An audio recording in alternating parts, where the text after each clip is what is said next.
Good morning. We have a great privilege today to have with us Professor Parker. And just to introduce this talk, many of us here, we had very nice and beautiful memories of Professor Steve PISANO.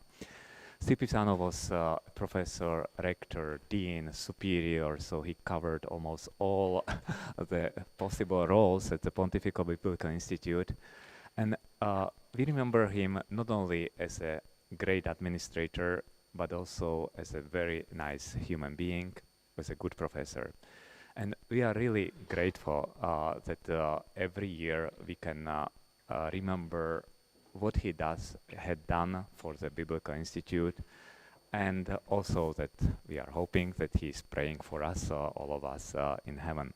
So now I would like to pass the word to Professor Luca Pedroli, who will introduce our guest of honor. Thank you.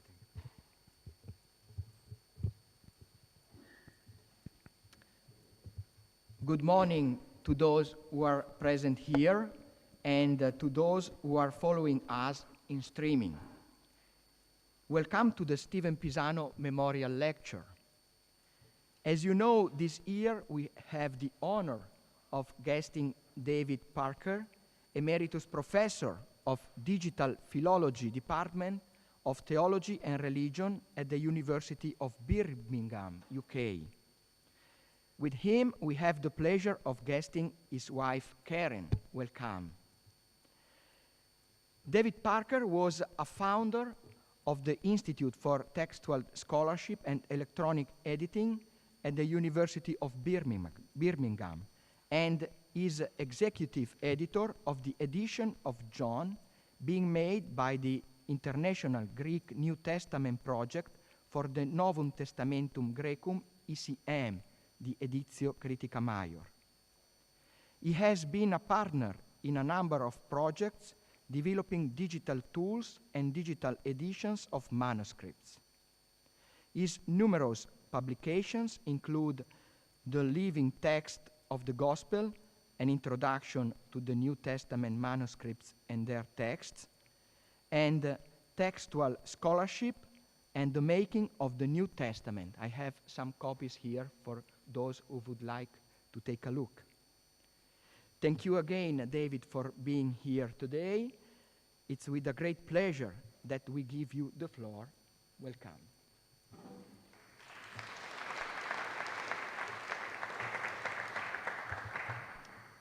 Thank you very much indeed. Am I audible to everybody? Can you hear me well? I think that's a yes. Yeah. A bit closer. Good. Yeah. It's a great honor to be here, and thank you so much to you for your warm welcome and the honor of being here. It's a great honor as well to be able to speak about Stephen PISANO. I served with him when the committee for editing the Greek New Testament and the Nestle Aland was reformed, and he was a wonderful colleague on that committee. We spent a week together every year, and he was a very pleasant person to spend a week with, which helps a lot. But as a committee member, he was so very good at particularly listening to the conversation, knowing when to speak, and saying what he had to say very clearly. And that means that we got through a lot of work, because he also found a way when perhaps we got stuck on something. Louder? Is that close enough? He could always find a way through a conversation if we got stuck debating a small point. And he'd say in quite a modest way, well, I'm only a Septuagint scholar, but it seems to me that, and we'd have a way of carrying on and finding a solution to whatever we were arguing about, some detail, no doubt, of textual variation deep in the Pauline corpus. Can you hear me better now? Am I moving my head too much as I talk? Do I just need to aim at the microphone? Okay, thank you. And good morning to everybody who's present in spirit but not in body.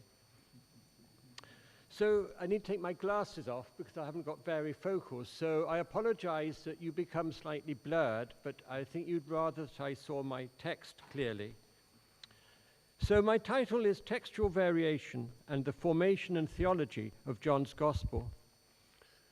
Today is an exciting time to be a textual critic.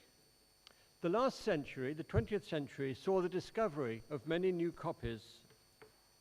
The last 40 years has seen the development of new tools and new approaches. So I will say something about these discoveries and these tools, as well as briefly describing the witnesses we now have for making an edition of John. I'm going to set the scene like that, and then I would like to tell you briefly what I think are the main questions about the text of John and illustrate them with examples of variations. So first part of my introduction is technological developments. The use of computers in editing the New Testament became widespread in textual research towards the end of the last century. First came the opportunity to store information about the relationships between manuscripts in a database. This led to the development in Munster of the coherence-based genealogical method, which I shall call CBGM for convenience. In the CBGM, at each place of variation, we reconstruct a stemma of the readings, determining which is derived from which. And there is a picture of that for those who have the handout, and perhaps we could have a look at it on the screen as well, please.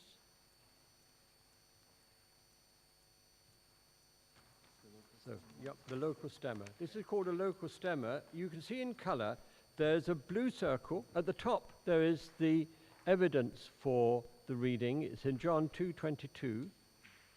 And the first reading is Ho Jesus. It's in blue and there's an A against it. And then there's a list of the witnesses to it, the Greek manuscripts.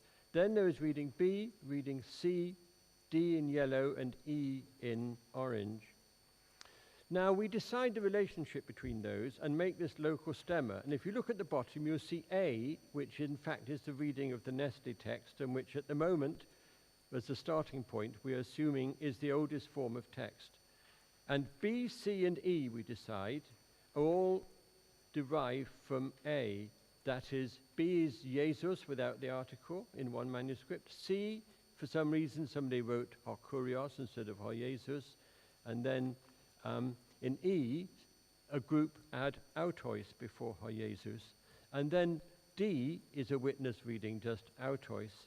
So the conclusion is that D is derived from E because it's got autois, but not Ho Jesus. And the other ones come from it. So we have like a little family tree of relationships. Now, out of all these individual, local, global stemmata, we are able to evaluate the probability of our decision at each place by putting all the information into a global stemma. And the global stemma for the manuscripts of John, the left-hand side of it looks like that. So at the top, you've got the witness which is regarded as closest to the A reading, which is O3, Codex Vaticanus. And then there's a kind of flow, a descent of manuscripts as they are related to that form of text. So all this is based on percentages of relationship. If you look down the bottom, you will see that reading C is in red, 3/4 of the way down. One of the other readings is lost, I think, over on the other side. But reading E is in orange, and you can see that D, which we said was derived from E, is indeed in the overall textual flow in a witness which seems to come below from 826. Now, this corroborates something we know historically, because these orange manuscripts are a group I'll mention in a minute called Family 13, and we can study them and work out the form of text they came from. And 826, that manuscript in that orange circle, is the closest to the archetypal form of that family. So here we have a textual flow, and we can go back to individual places and work out how well we've made our decisions and see how our choices affect the overall reconstruction. Now, out of this, and this starts with a recognition in Munster, we've recognized that the old concept of text types, Alexandrian, Western, Byzantine, is unhelpful. For example, if we look at the Gospel of John and another table, which I won't show you now, we can see there are as many differences between Codex Sinaiticus and Codex Vaticanus, the two witnesses closest to the beginning of the tradition. There's many differences between them as there are between either of them and the late Byzantine witnesses. So we're saying that from the beginning, the tradition is as broad as it's long. So we don't have this idea of text types anymore. Now, the CBGM is not a miracle. It's not able to solve all our problems, but it's a brilliantly conceived tool which helps us to scrutinize the consistency of our own decisions and their results. It doesn't replace traditional philology, it enhances it by allowing us to be consistent.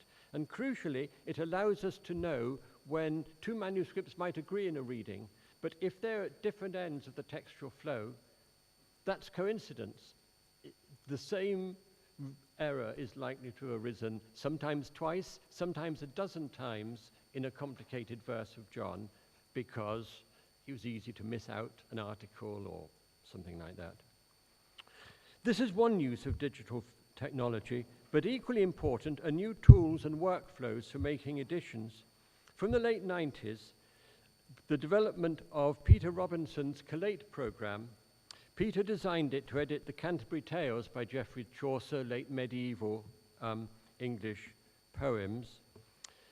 And we've used that, we've developed it into something called Collate X, and we can create fully digital editions in multiple outputs. We can make a print edition, we can make an online edition, and above all, we can achieve greater transparency.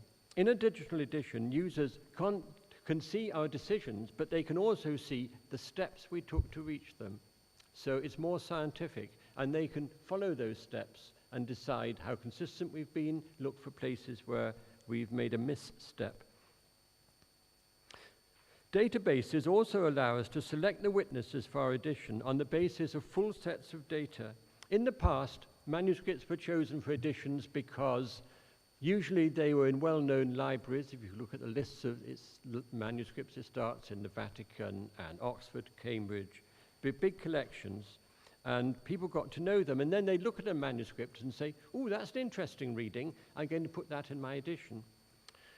That is quite subjective. Now, in the Text and Textware series, we can analyze manuscripts book by book in sets of test passages, and the manuscripts with the highest degree of variation from the majority text get selected, the top 80%, the top 20%, I mean, and you can eliminate 80%. So we know from the database how much each witness agrees with the Nessialant text, the majority text, and with every other manuscript. So we can be much more systematic. And finally, with technology, digital imaging and storage has transformed our discipline. Difficult manuscripts are now legible, as we were able to show with our edition of Codex Acinthius, where you couldn't read most of it, but multispectral imaging, you can now read the underwriting very clearly. Newly found copies can be scanned and recorded quickly.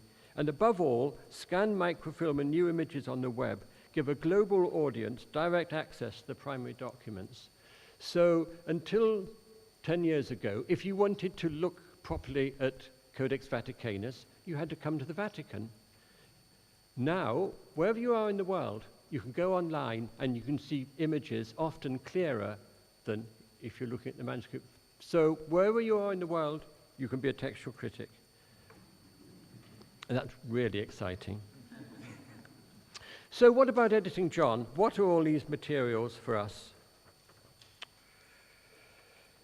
Well, the manuscripts included in the edition of John, selected on the basis of an analysis of 153 test passages in the first 10 chapters, and a complete transcription of chapter 18 in all 1,661 known and accessible witnesses, gives us 214 manuscripts in the John edition, with a full spectrum of majority text witnesses, members, groups, families, catena types, and some highly distinctive copies. The lectionaries was more difficult to analyze because nobody really looks at lectionaries very much. These are the manuscripts where the readings are arranged in order of the lections of the year rather than sequentially through the book. Well, there are about 1,500 gospel lectionaries, and out of those we selected 30, which, having worked on them, I think is easily enough. To these we add versions in 5 languages: Latin, Syriac, Coptic, Gothic, and Ethiopic, and a database of citations and early Christian writers. So what are they like, these witnesses? Until 80 years ago, the oldest surviving manuscripts of John were the oldest parchment copies, most notably codexes like Vaticanus, Sinaiticus, Bezae, and the rest. Most had already been available to 19th century editors like Westcott and Hort and Tischendorf. Then came the papyri, and most notably P66 and P75. Both were given a date when they were found, round about the year 200. And P75 was especially significant since it is so similar to Codex Vaticanus. This seemed to bring the neutral text of Westcott and Hort, really the printed text that we're all used to, back to the end of the 2nd century, and it halved the interval between the production of the Gospel of John and the making of the first copies. So that was historically dramatic.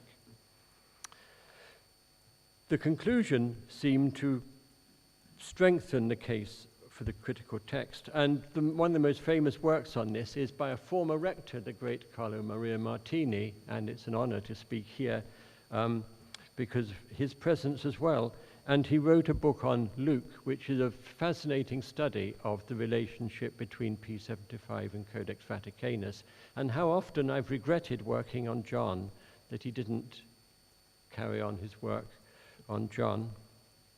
It's so thoroughly and astutely done.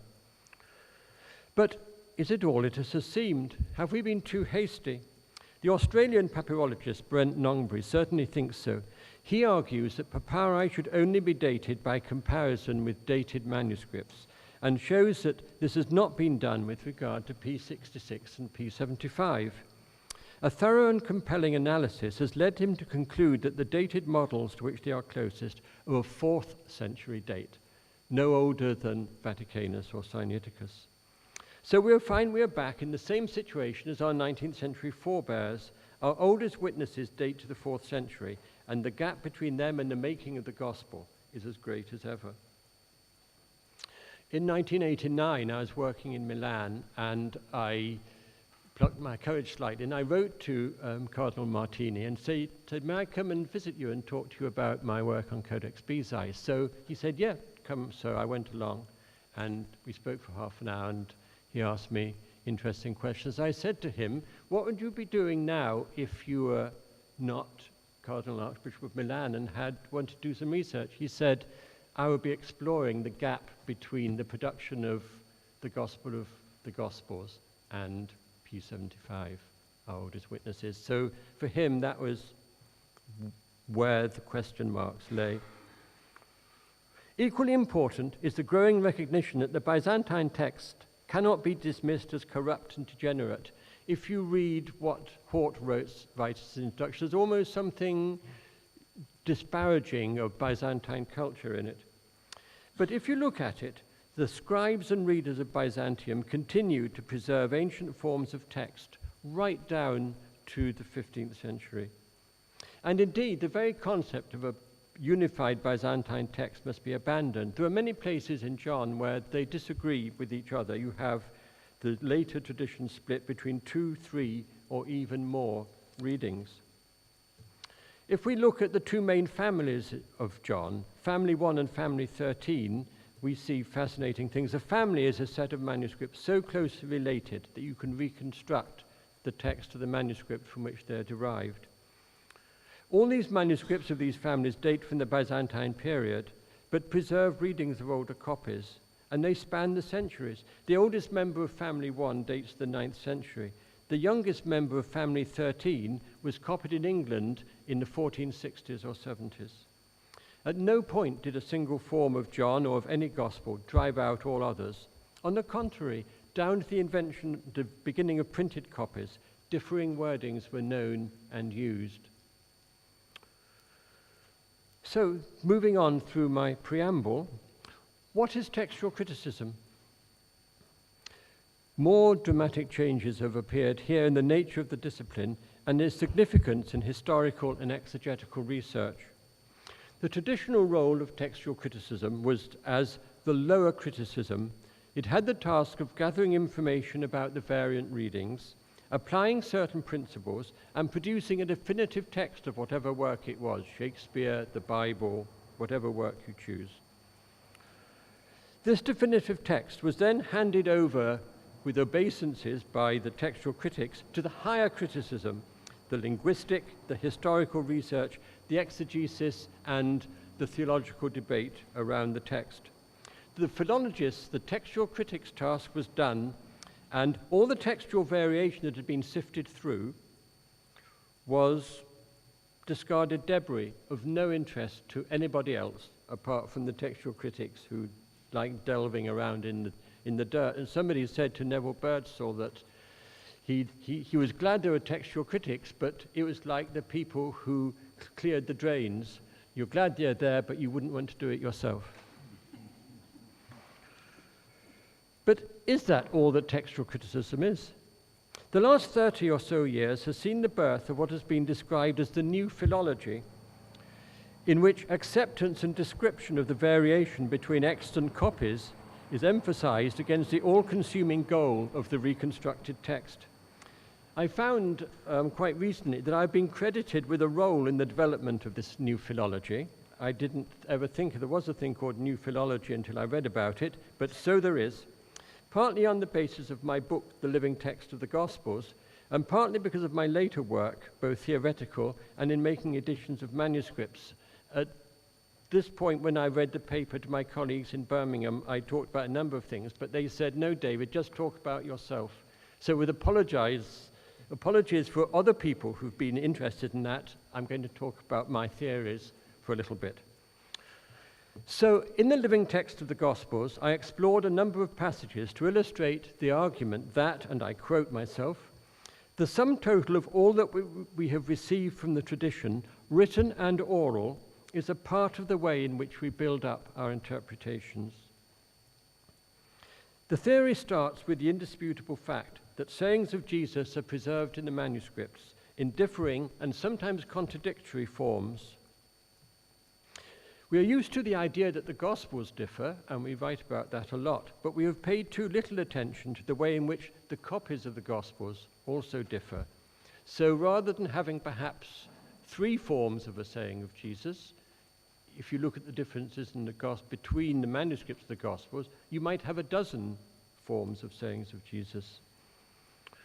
I explored the idea of a free text. This partly came out of looking at Codex Bezae and saying, this text is developed over a series of generations and copying. So if you have a free text, the thing becomes unpredictable.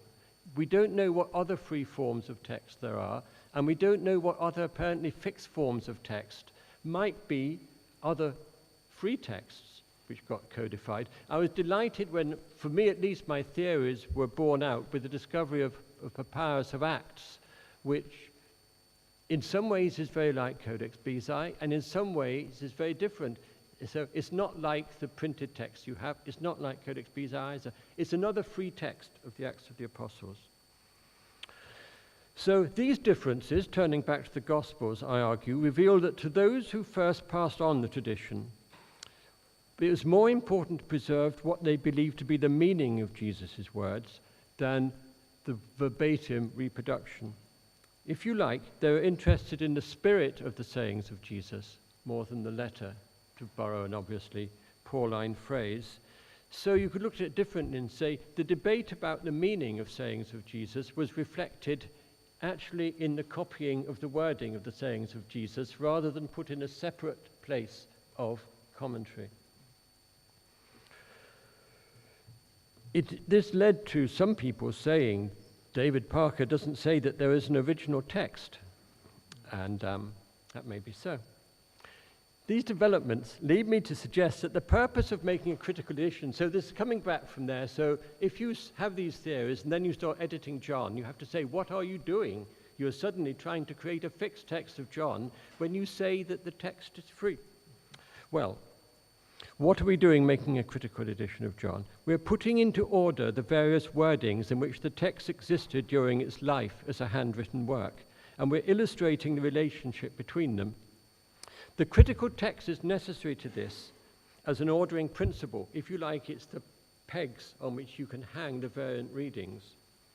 But the variant readings hanging from the pegs don't lose their interest. In fact, they're some ways more interesting than the pegs, aren't they? I wouldn't say that everybody editing the Editio Critica Maior would agree with me on that, but this is how I come to my work. So, one final preliminary point. The task of the critical edition, certainly in the case of the New Testament, maybe of every edition, is to attempt to establish the form of text from which all the surviving copies are most probably derived. And we call this, in the Editio Critica Maior, the initial text. The Ausgangstext is what the Münster Institute coined the term. Now, the initial text is not the authorial text. It's the oldest form of text we can reconstruct using certain principles. And as a textual critic, we cannot determine any relationship of this initial text to an authorial text. There's the gap that Cardinal Martini spoke about, that he wanted to explore. And that's one of the things I'd like you to bear in mind as I carry on looking at examples from John. So to lay my cards on the table, before I talk specifically about the text of John, what do I think about the origins of the gospel itself? When was it written? Well, in my view, I would offer the observation that it intentionally offers clues telling us that Matthew, Mark, and Luke should be taken as the basis on which this telling is fashioned. We're given little hints that the evangelist knows these gospels. So, it's produced after those three. When? Well, a date into the 2nd century is perfectly plausible. I don't see how on that basis you can make any very firm decision. So what sort of process, secondly, led to its formation? Is there an Aramaic source? Are the signs derived from a separate source? What passages are better ascribed to what the English translation of Bultmann's commentary calls an ecclesiastical redactor, and what to the evangelist? And is this redactor to be credited with the rearrangement of the text into its current apparent disorder? These are the sorts of questions that I think should be in our minds as we explore the variation in our extant manuscripts. But we must be careful about that framework in one respect. The theories of a sign source, of a redactor, can still be said to be a form of the authorial principle. That is, the attribution of the development of a work here to several controlling figures rather than one. But we need to keep in our minds, are we projecting onto early Christianity a kind of authorial fallacy of this all-powerful creative controlling figure? Could we think of a more piecemeal process in which a number of people made attempts to order a body of material that in some way and for some reason was not in a satisfactory form? Does the textual variation, which we may see by looking at the manuscripts, provide parallels to the changes that took place in the formation of the gospel, which we may deduce but cannot see? How far may they even provide a continuum with that variation? Turning from the questions to some examples. And first of all, I'd like to talk about the ordering of the sections. And here we're going to get closer to the handout with lists of cross-references.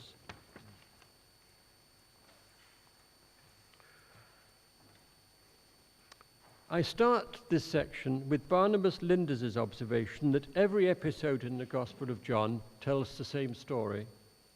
It is seen clearly in the foot washing, the setting aside of the clothing, the act of service, the resumption of clothing. If that observation is helpful, then many narrative restraints are loosened. Apart from a few requirements, principally at the beginning and the end, and sometimes in the middle, it may not matter very much in what order the sections in between are placed. There are very few examples of any of our excellent witnesses having a different order from others. I can only disappoint you there. The evidence is more circumstantial than that. So I take the example of chapter 6, where the question of order is most pressing. The reason lies in the narrative of lake crossings. This is never clearer than in verses 22 to 25, culminating in the question, how did you get here? How indeed? The problems are due to the fact that if chapter 6 comes after chapter 5, then Jesus and the disciples are in the wrong place to start with. The problem is avoided if we reverse the order of chapters 5 and 6.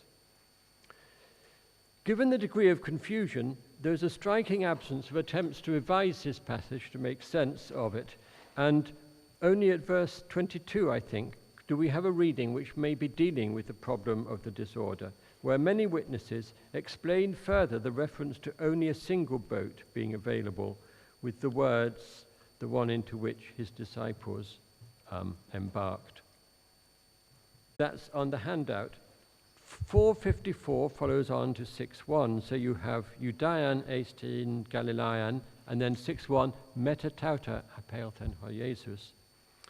Then at the end of chapter 6, there's reference to words by Iscariot, one of the 12, and then metatauta ein heorte ton Judaeon, beginning of chapter 5. Then the end of chapter 5 leads into chapter 7.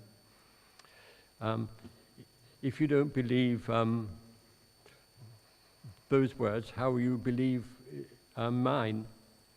And after this, kai metatauta pericope ho Jesus ente Galilea. Now, chapter 6 and chapter 5 both begin with a syndeton, metatauta, metatauta. And in the accepted ordering, it makes more sense, I think. In the ordering, if you change the order of chapter 6, it makes more sense, because there's no connection between 4 and 6. Metatauta, a syndeton marks a new section. The same again when you move from the end of chapter 6 to the beginning of chapter 5. But at the end of chapter 5 and the beginning of chapter 7, there's no real break. Jesus says this, and after these things he walked in Galilee, because his decision to walk in Galilee is derived from their reaction to him. It leads on perfectly. So the printed text keeps a form of wording which makes more sense if you put the chapters in a different order. And interestingly, I noticed that a few manuscripts, P66, Sinaiticus, and some others, omit kai. They introduce a syndeton because there is no strong connection between the end of chapter 6 and the beginning of chapter 7. You need a stronger break. So the fidelity of the witnesses to the initial text, the reading with kai at 7:1, perhaps provides the best evidence that the text was once in a different order. There is one further passage in which the question of its position arises, and is also one which brings me on to the next topic. There was a great deal of excitement a few years ago. I say a few years, it might be 10, I can't remember. But a Coptic manuscript of John turned up without chapter 21, or so it seemed. Many, as you know, have argued that John 21 is a later addition to the Gospel. Barrett, in his commentary, calls it the appendix. But all our witnesses contain it. So a probably 4th century Coptic manuscript without chapter 21 would be a remarkable vindication of the theory if that was derived from a Greek copy of the manuscript that ended at chapter 20, verse 31. Sadly, for those, or perhaps happily, depending which side of the argument you want to take, the case is not convincing. The manuscript is a single papyrus sheet that certainly has nothing but an empty space after 20, verse 31, the last verse of chapter 20. But what came before? Is it the last leaf of a codex, or could it be a single sheet with one passage? Or perhaps a codex containing extracts from John, or extracts from all sorts of writings. We do not know. It's just those verses, we can see that it probably begins at 20 verse 19, what came before. So this cannot be taken as evidence for a gospel without chapter 21. But here is something that I find curious. I remember reading many years ago, and if anybody here can furnish the reference for me, I'd be very grateful. I remember reading many years ago the theory that the style of John 21 in some ways is more Lucan than Johannine. How curious then, at least to me, that the same suggestion has been made about the story of the woman taken in adultery, and that it appears in the places where it does in the tradition. If you look at my handout, you'll see that Family 13, which we've already met, inserts it in Luke chapter 21. Family 1, which we've also met, places it at the end of John, after chapter 21, and this was imitated actually by the New English Bible, and Barrett also puts it in his commentary after what he calls the appendix. And then the other manuscripts which contain it place it after John 52, apart from one strange witness which puts it earlier in chapter 7. Now, there are good reasons for not considering the passage to be part of our initial text of John, but there also seem to be good reasons for supposing it to have been connected to the canonical Gospels from an early stage. It's mentioned in various ways by Papias, the Didache, the Didascalia, Didymus the Blind, and the Gospel according to the Hebrews, to name 5 of the most interesting witnesses. Didymus accepts the authority of the story, while pointing out that it is found in some Gospels, and how we wish that he'd said what the some Gospels were. But when we look at the story more closely, we find from Papias onwards it's described in several different ways. For example, the dialogue between the Jews and Jesus is not always present. And it's not surprising, as a result of that, to find that it appears in several wordings in John. Tischendorf already recognized this when, in his 8th edition, he printed 2 versions on opposing pages. The 2 forms are represented on the one hand on Tischendorf's left-hand page by Codex Bezae, and on the other by Family 13. If you look at the UBS Nestle-Aland text, it rather conflates the 2 forms, and I don't think that helps to see clearly the history of the passage. So how well does this fit the context of John 7-8? It provides a starting point for the words on judgment in 8:15 onwards.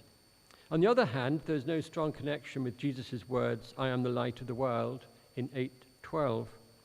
But one can see the way in which the story, as told in John, fits into its wider context.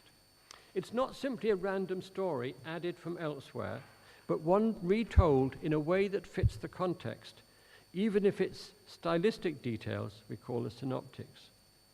If so, does it have a place in the Johannine tradition, even if it is not part of the initial text? This variation is unique in that it consists of an entire episode. For the most part, we are dealing with very short changes seeking to clarify the text. Such passages may attest to early problems in transmission, not least since several come at the beginning of an episode, so I move on to some more examples of what happens. Chapter 2, verse 3. Most witnesses say the wine gave out. The Jerusalem Bible says they ran out of wine, but the Greek is ambiguous. You could even translate it as wine being lacking. It doesn't explain properly why there is no wine. Now, the punchline is when the president of the feast says, you have kept the best wine until now. So there must have been wine at the beginning. As a result, Codex Sinaiticus rescues the situation with the phrase, they had no wine because the wine for the wedding had been used up. So it makes the story work. The story works fine if you know it already, but if you don't know it, you lose the punchline. The similar thing happens in chapter 5 with the longer edition, which appears in a number of forms. I've written it down as clearly as I can. This is example 5.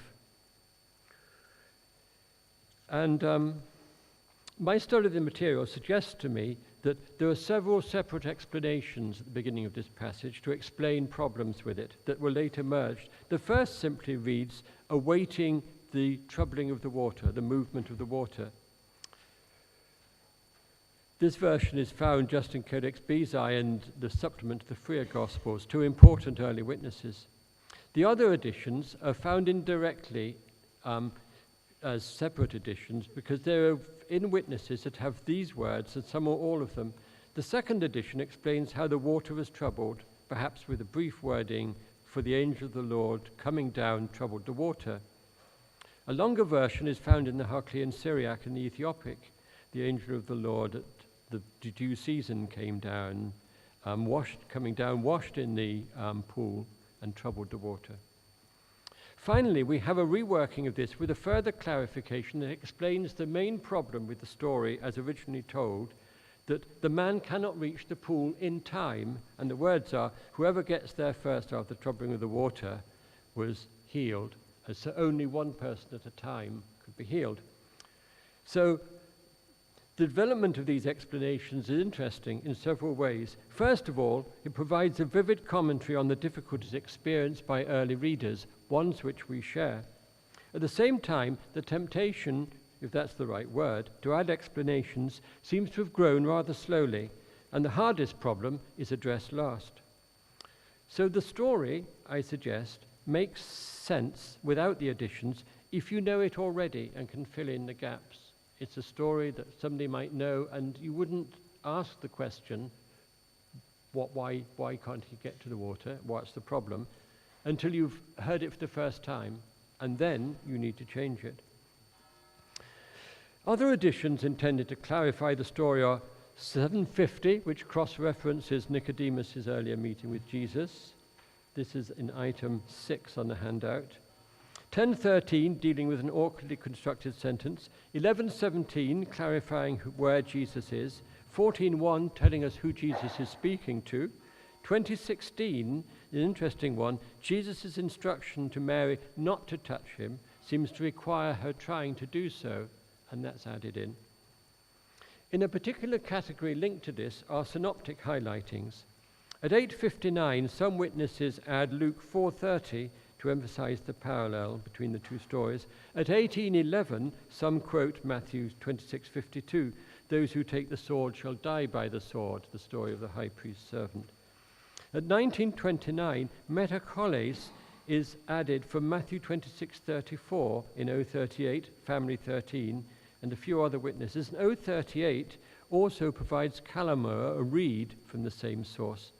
The addition of the word kalamos does away with a well-known problem that hyssop does not seem a suitable plant for the purpose.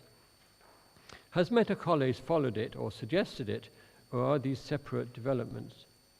And at 21:6, I find this another strange one. The use of Luke is made explicit by the addition of the disciples' reply to Jesus from Luke 5:5. We have labored all night and caught nothing. Now, this is truly redundant in John because we've already been told at verse 4 that they've been caught nothing all night. It's in Luke's narrative that there's no prior statement that they had even been fishing. They're just in a boat, and then they suddenly say, we've been fishing all night. Strange cross-referencing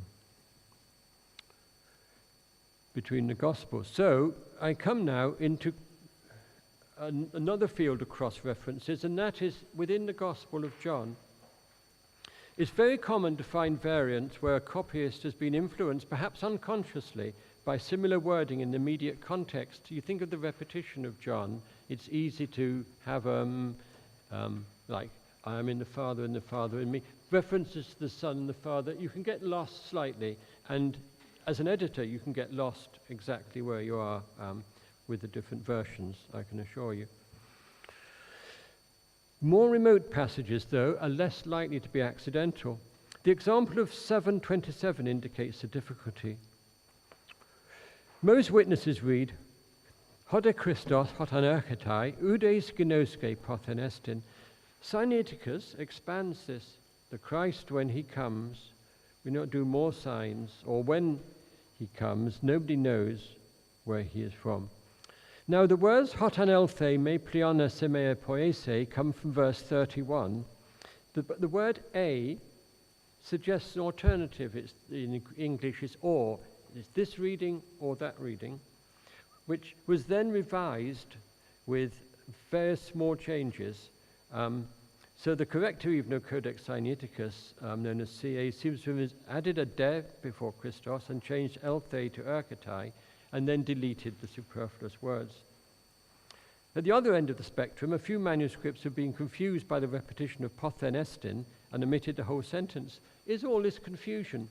Possibly, but against it we may note that at verse 31, Codex Sinaiticus reads meti instead of may. So whatever's happened is somebody's not simply taken the phrase, copied and pasted, as it were, within Codex Sinaiticus. At 1133, we read, Enebri mesatorto pneumati kai etarexen heafton, but a few witnesses replace with etarakthe to pneumati, hos embrimomenos. This wording uses hos to connect 1321, etarakthe to pneumati, and 1138, embrimomenos. There is some careful cross-referencing here. The usual explanation for the variation is that the use of 1321 avoids the direct attribution of anger to Jesus. I think you might find that in Bart Ehrman writing somewhere, possibly in the Orthodox Corruption of Scripture. That explains the variation, but not the central problem. Matthew Black draws attention to the impossibility of the Greek phrase enebrimesator to pneumati, since emebrimastai refers to an outward expression of anger. So you can't show anger outwardly inside. His explanation, this is Black's explanation, is that enebrimesator to pneumati and eterex enhafton are translation variants of a Syriac idiom meaning that Jesus was deeply moved in his spirit. As Black acknowledges, evidence is lacking that this is an Aramaism as well as a Syriacism. But the possibility that the reading of P45 and Codex Bezae could be a translation variant from the Semitic original has important implications for how we think about the Gospel of John, and we might think about that at the end. At 1228, we have two additions after pater. Doxasons through to onoma.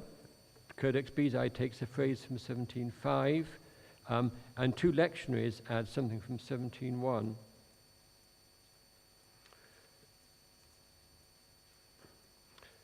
I will move on a little bit to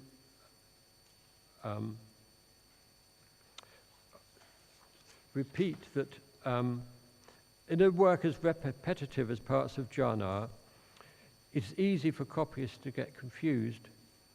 But I will draw your attention to this passage at 656 in Codex Bezae, which is extended. That's, if you look at the handout, is number 12.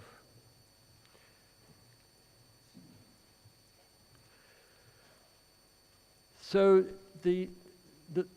again, we may be looking at two stages of development. The first clause extends the statement enemoi mene kagoen auto to include the Father in a very convincing piece of Johannine imitation. The second statement has been characterized as a Western addition intended to make the Eucharistic reference more explicit, if you agree that there is, of course, a Eucharistic reference here. But Codex Bezae has already brought things in. Synoptic allusions, labete, tosoma, already from Matthew and Mark. And is it tying different strands together? There's a direct recollection of verse 30, I am the bread of life, as well as other allusions, including 10:38, the Father in me and I in the Father, and the repetition of tohuiou to anthropou from verse 53. Is there even a hint of 13:8, unless I wash you, you have no part of me? Is the whole thing a warning against partaking unworthily, as you have already in the Didache 10? If anybody is holy, let them come. If not, let them repent. But I come now to one of the most interesting additions to the initial text, one that you will find, I think, in every printed edition. At the end of chapter 9, I'm always struck by this story. Jesus is absent nearly through the whole story of this man born blind. He takes part at the beginning of the healing, he tells him what to do, and then the story unfolds with the man's experiences, but without the figure of Jesus. The man goes through his rejections until finally he's left alone. Only then, nearly 30 verses later, does Jesus reappear. In terms of the number of words, it is his most lasting absence in any of the four Gospels, slightly longer even than the interval between his death and Mary seeing him in the garden in chapter 21. Chapter 20, I mean. So what happens when Jesus reappears may have particular weight.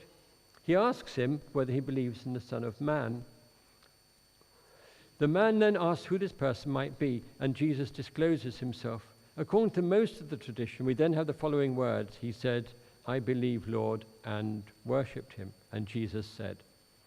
But they are absent from P75, 01, and 032, and there are good grounds, which I would like to tell you about but won't, that they are secondary. Let me draw the main point, though. Are there reasons for somebody preferring to round this strange story off with a grand statement, a statement of faith, so that the man is not left alone, but received into a new community? How does this change the story? At no point in the narrative are we being given any hint as to the man's feelings or his opinions. He is a passenger in the story, really. Our attention is drawn to his external life and his increasing isolation. For this bleak presentation to receive a happy ending is unexpected. For it to move straight into Jesus' discourse, beginning with the words, "to judgment," is more compelling. So I suggest, and you can see the wording there, of how it originally read, without any statement of faith.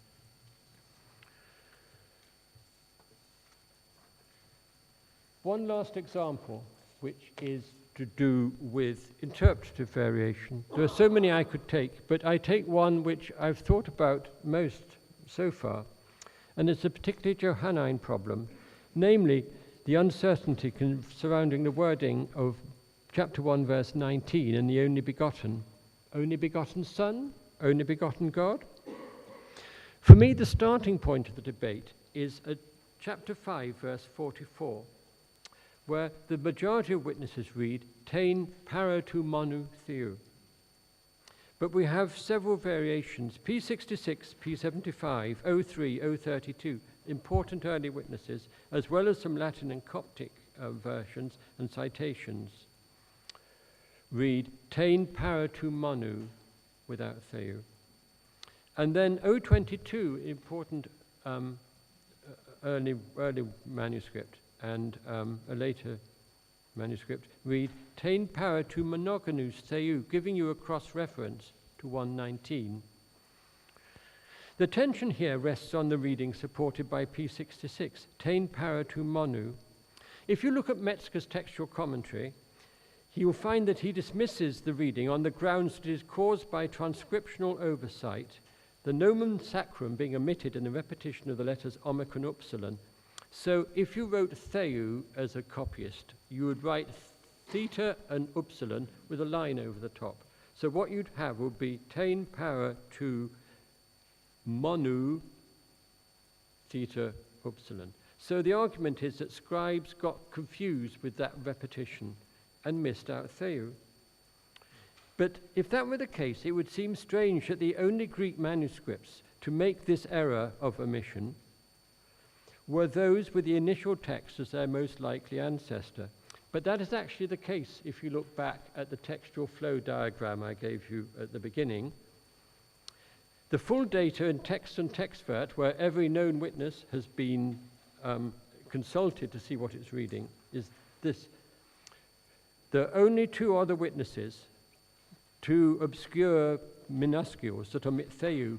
So 1,621 copyists over a period of 1,500 years managed to write tu monu theou ou without any error, and another 33 to produce a potentially more confusing tu monu tu theou ou.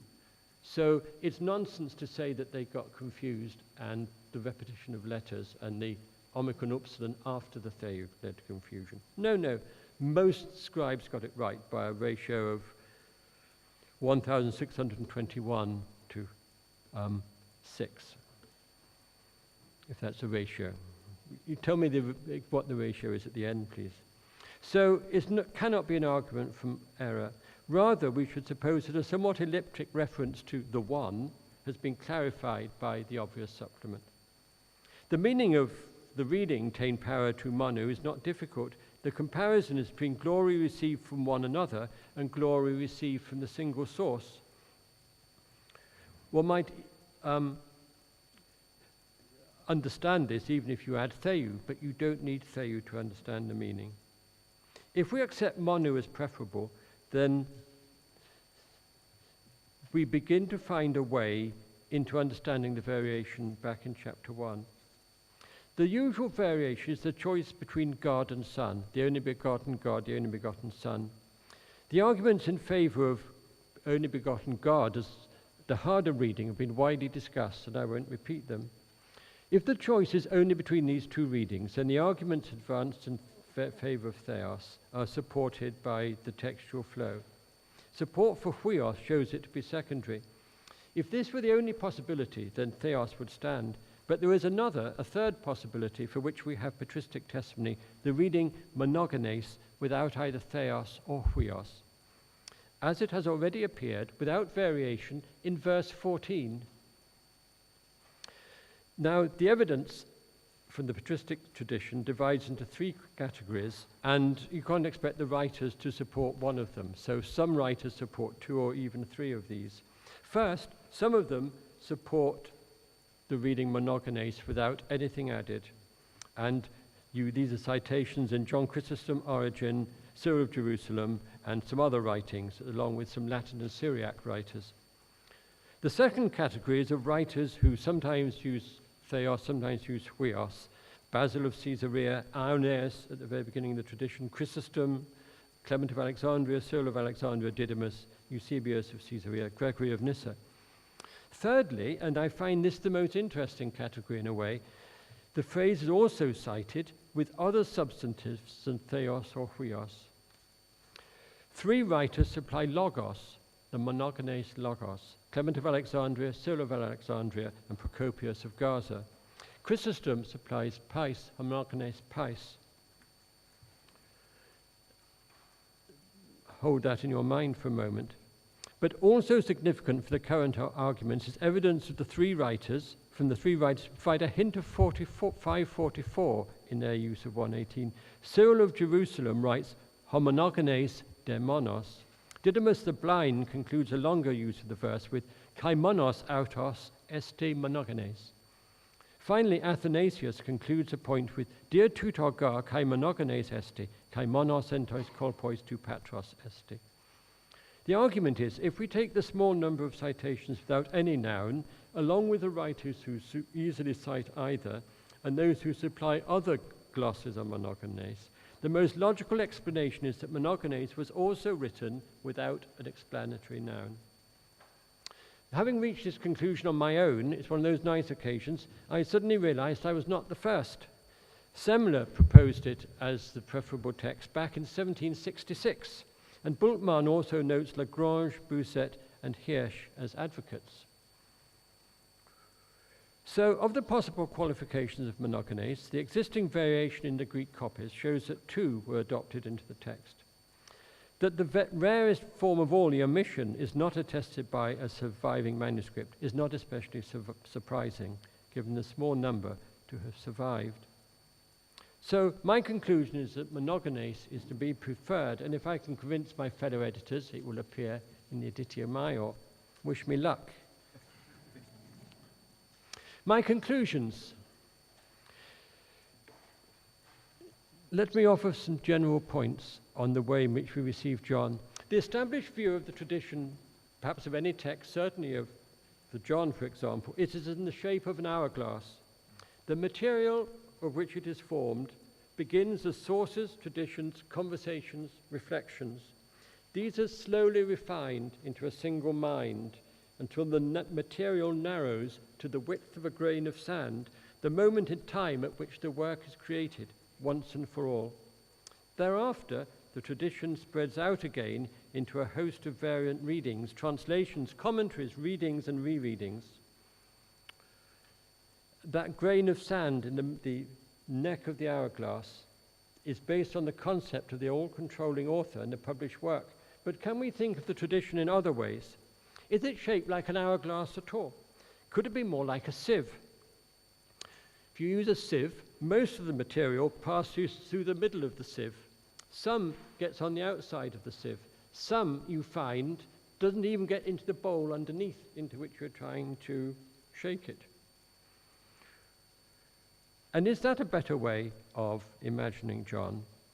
In any case, an hourglass is sealed, a sieve is open to the elements. Are we looking at something sealed or something open? Let us consider one small aspect that, as philologists studying written texts, we can forget, and that is the continuity of an oral tradition.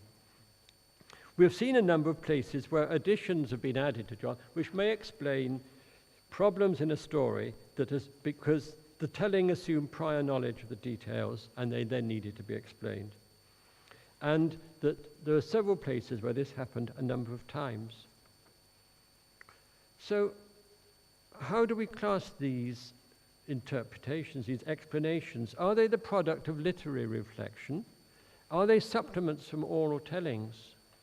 I'm not very good at telling stories, and I often have to be told that actually I've missed out a critical point in the story. It really has to be told very carefully in a particular way. And if I were to tell a story and then write it down, I think I would probably need a lot of editing to be done. You can ask these questions about the story of the woman, the Pericope adulterae, the longest variation in the work. And remember, it too appears in several forms. What do we mean when we say it is secondary to John? There are hints that it is also closely related to it. If the tradition is like an hourglass, it has no place in it, because it is not present in our initial text, that neck moment. If the tradition is broader than a single authorial product created at a point in time, then maybe it is a part of it, after all. Let us remember again what I said at the beginning about the initial text, the editorial text created by the makers of printed editions. Nobody is claiming that there was once a manuscript that had exactly this wording. It is not a historical event. This textual flow is not a historical event. It is a theoretical construct, the form from which all extant wordings are most probably derived when you apply the principles of textual criticism. So, how far can we consider John as part of an authorial creation? How far are we projecting our assumptions of the work of modern authors? What other situations could we envisage? How may we determine a point at which the gospel ceased to be in the process of being written? The elements which point to a complex period of formation are well known, and we don't need to be convinced by all the details of Bultmann's theory to recognize the many rough sentences, the confusions, the disorders, and to see that there is a complex process of formation. But what happened to the materials that were reworked or discarded? Well, we have to accept the possibility, of course, that all earlier versions and sources were lost. People didn't copy things unless they had a good reason in antiquity, and most texts copied in antiquity were lost forever. The rolls in the villa at Pompeii that were charred, we shouldn't assume that there are any more copies than that single one of that work by a particular philosopher. We could think of Tatian's Diatessaron, which was the dominant copy of the Gospels in parts of the Christian world for some centuries, and not a single copy of that survives. So we mustn't rule out the possibility that, yes, there is a single point, that there is a copy from which all other copies are derived. But for me, that scenario still leaves questions. What was the character of such a document? How well ordered was it? Did it combine drafts, doublets, crossings out, marginalia? Might there have been several copyings of such a document by different people making different sense of it? Might there have been several drafts of equal status? Do they together qualify as a single copy? I certainly would not rule out any of these possibilities, or any that I have not suggested or even thought of. What I find improbable is the concept of an all-powerful author creating a single authoritative form of the gospel. And given the nature of John as the spiritual gospel, as the work of the theologian, with its long reflective discourses, its free use of synoptic material, is it any surprise that we find the boundaries between text and interpretation to be fluid? In his poem, A Death in the Desert, the English poet Robert Browning has the evangelist speak of his life and his book as a result of reflection over a lifetime. Here is a tale of things done ages since. What truth was ever told the second day? Does this telling of truth stop at a supposed authorial high point?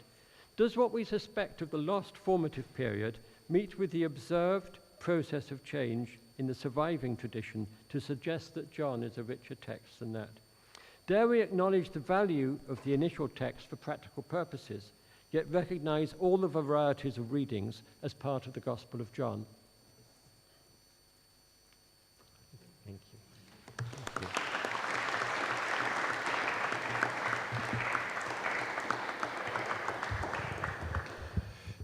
Thank you, Professor Parker, for this excellent paper, very stimulating for our reflection on the gospel and its traditions. We would have some 10 to 15 minutes for questions if you want to ask something to